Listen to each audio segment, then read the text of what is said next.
Hello, my name is Dante Renee, and welcome to the 10 Room Bizarro YouTube page where I talk about films that I believe need to be talked about more. Tonight's film is 1972's Prison Girls. This is 1972's Prison Girls, put out by Desert Island Classics, which also put out that movie that I've reviewed on here, The Single Girls. And this is the back of the DVD. These guys basically take films that are way out of print, and they're DVD-Rs, and you can get them on Amazon. I bought this, I think, for 10 bucks.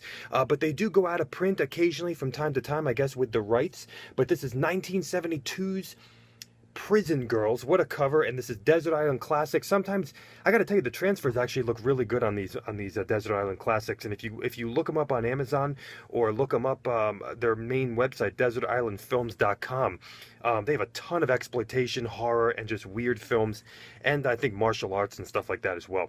Let's look at 1972's Prison Girls. Now, right off the bat, you're going to see a girl right there. If you've seen the film Werewolf Woman from the 70s, I believe, you will recognize her. She is in this film.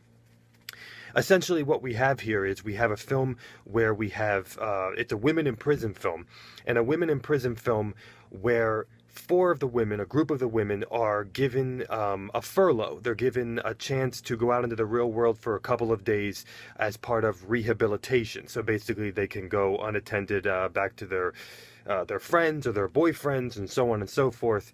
And what this film chronicles is their couple days of furlough. And then they have to go back to the prison afterwards. So it's like a chance at freedom, a chance at the normal life, a chance at the real world for a couple of days. And don't screw it up, or you'll have, you won't get out of prison on time when you were supposed to. And of course, there are some twists and some turns with what this furlough means and what this rehabilitation means, and some pretty weighty thematic elements dealing with the prison system and things like that, which is very interesting. So let's get into this film. Let me tell you right off the bat, this is a totally sleazy sexploitation film. An erotic, very sleazy, very, very sleazy sexploitation film. Let's go. Let's start off with the music for Prison Girls. What an amazing palette of music in this film. An unbelievable amount of awesome 70s music. Now, we don't have any, it's all without lyrics, it's all score, but it's all fully, it's all full bands. We have music that sounds like it could be from Led Zeppelin. We have awesome blues guitar work. We have some awesome kind of 70s, almost Grateful Dead-ish jam work with the guitar. We have some kind of folky, bluesy, jazzy, funky. It's all in here. Now, there are very, very, this film is comprised of sex scenes, essentially. And in those sex scenes, you have music.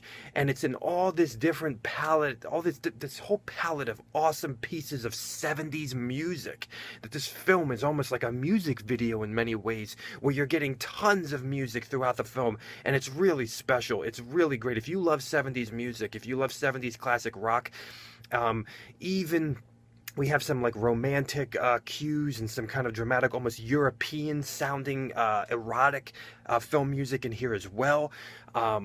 And it's just awesome stuff. So if you love any of that 70s type of music and 70s sexploitation music, or just 70s hippie kind of psychedelic music, it's just filled with it. Now, it's not on a high volume. I mean, it is in the low ground, but you're hearing it the whole time, and it never gets boring. It's just really great stuff. If they released a soundtrack for it, I would definitely listen to it out in the sun, sitting out there. And so the music in this film, great, awesome, diverse, beautiful 70s snapshot, 1972. Great stuff. Unsung heroes of score writing music. I mean, does anybody even talk about this movie? This is what I'm talking about. This movie is so freaking rare, by the way, folks. I mean, I can't find anything on this film. You can find it on IMDb, but seriously, I mean, Desert Island Classics, I guess, is trying to put this stuff out there, and I'm so happy they are. But this is a rare, unsung film that deserves to be on this YouTube page, just like all of them. So let's get into more of the film here. We got to get into a really wild opening credit sequence, by the way. The opening credit sequence actually shows footage. It looks like real footage of like black and white prison footage, a women's prison footage from like back in the day. And then what they do is they take that black and white, and the black and white is in the movie, and then it turns to color as we are now in, I guess, the present day, and just some real great style throughout the film like that. And while this film is comprised of sex scenes, great shots with the sex scenes. There's this great overhead shot of this one threesome. There's just really great shots, and there's a lot of different styles with the way that you can shoot a sex scene. I mean, how can you shoot a sex scene without it being boring? Especially if you're not there, touching yourself.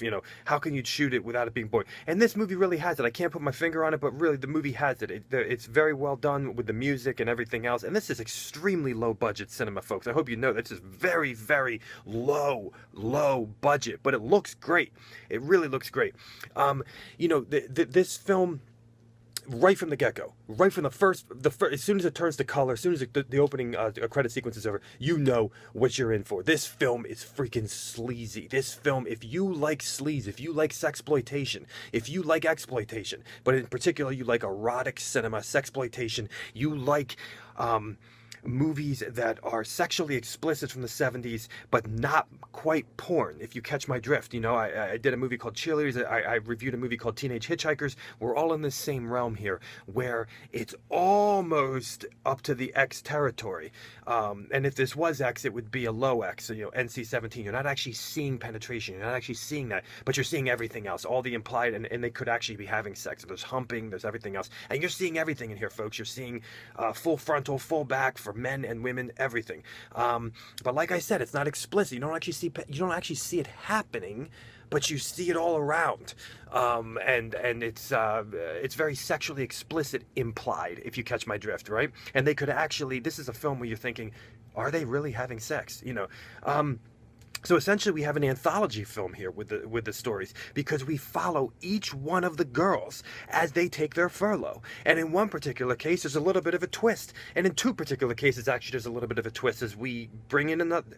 As I don't want to say too much. Anyway, so it's almost like an anthology film, and there's even some voiceovers for some of the girls where they go out on their 2-day furlough, and you take their sexual adventure with them. And there's all different elements of sexuality in this film, where we have a very, very brutal rape section that is very complicated, and deals with a murder and a death and the love of a widow, and we have complicated things of a wife who just doesn't enjoy sex and needs her husband to be able to show her. We have just complexities. I mean, there's a body painter in this film. There's a great dialogue in this film that'll make you like, what?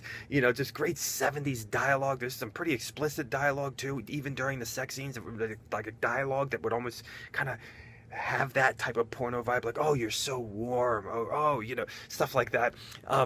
And we really have these stories are very diverse. Some of them are very dark. I mean, there's some very dark elements to this film, and then others are not. We have a threesome in this film with 2 girls and a guy. One of those girls could be a lesbian. Maybe 2 of those girls could be. This is really, if you like erotic cinema, sexploitation cinema, this is really, this has your name all over it. Great 70s atmospheres, great 70s couches and furniture, and it's just. It's a snapshot again of 1972, and this is really underground gutter, what people would call trash, sexploitation, sleaze, erotica cinema here. And like I said, there's even violence in this film, and there's twists and turns, and there's disturbing elements to this film too. So it really kind of takes the whole bag in here. And I thought the acting was actually really great in this film. I thought all the main prison girls were great. I thought the people who worked at the prison were great. I thought the guys in the film were great. And obviously you have 70s, as they call 70s Bush in this film as well. All the girls are attractive. All the girls are sexually attractive. Lots of diversity amongst the girls. If you are a boob person, Okay, I know you know Russ Meyer films and stuff like that, which I will be getting to many of them in the future on this page. If you're like Russ Meyer, you like boobs. If you're like Jim Wynorski and you like boobs, this film is for you. We have very, very large-breasted women in this film. Everybody's natural, of course. It's 1972, right? No playing around there. And so, the bodies, this is 70s women's bodies here, folks. And you're even seeing guys' butts, guys' hairy butts. You're seeing it all here. But it's, you have about 4 to 5 stories in this film that are dominated by sex scenes. But the sex scenes, the sex in the film, mixed with each reason why each one of those girls went to prison, brings the story. Okay? You get it? That's what brings the story. And this is really, really an awesome movie. I really enjoyed it. You can't get much more underground than this. You can't get much more sleazy than this. And this is just a really wild film with some pretty weighty concepts and themes to fly around in here as well. So really interesting stuff. This is Prison Girls 1972, put out by Desert Island Classics. But there was a Warner Brothers, or the Lion Roar at the beginning of it. So do they have the rights to this film? Warner Brothers or something, or MGM. I think it was MGM. My gosh, this film, I got to study up on this film and learn some more about the release dates and everything else. But if you want to study up on it too, do it up. Here it is, Prison Girls 1972. Thank you so much for watching the 10 Room Bizarro YouTube page, where I talk about films that I believe need to be talked about more. That nobody's talking about this stuff. Come on, let's talk about it. And please feel free to check out all my other reviews in this page. And please feel free to check out my own personal films at youtube.com/poopydiarrhea. Thank you so much. And Prison Girls, good night.